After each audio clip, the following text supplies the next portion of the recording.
The Sarasota man convicted of killing two British tourists in 2011 is appealing his sentence. The conviction would likely stand, but his hope is the sentence would be reduced. SNN's John Woodruff joining us now here with the arguments the defense thinks could allow Shawn Tyson another day in court, and we should mention this is a Suncoast exclusive. Yes, it is. Mike made the long trip up to Lakeland today to bring you this, and Tyson was convicted of shooting James Cooper and James Couzaris, and he was sentenced to life without parole for that. But his defense attorney wants that changed because of the way the prosecution handled the trial and a U.S. Supreme Court ruling.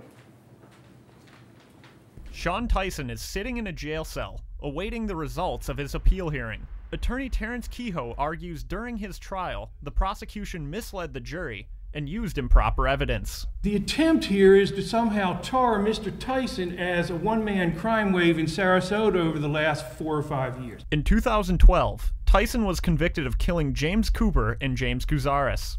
Kehoe says testimony from an unrelated shooting on April 7th became a key feature of the trial. Putting aside all the fiction about the reasons why they want this evidence in.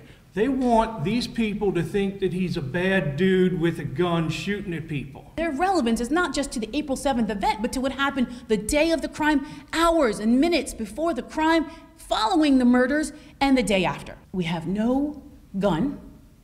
We have no witnesses who actually saw the gun in Mr. Tyson's hand.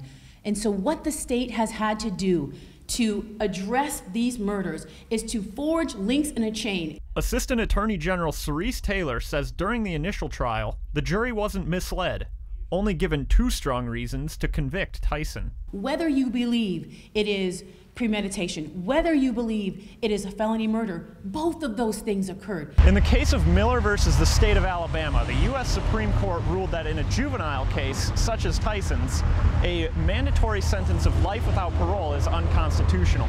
So a resentencing is likely, and the defense wants to see this go one step further. We would ask you to not only vacate his sentence, because that's clearly illegal, but we would ask you to vacate his convictions and remand this case back for a new trial.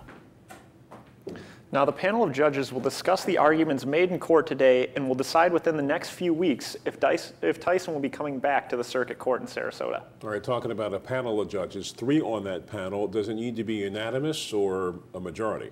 It's a majority. It'll be 2-1 rule, and they can either choose to overturn that and go to a new trial altogether, uphold that trial but resentence him, or just keep it as it stands as is. So a lot of options there.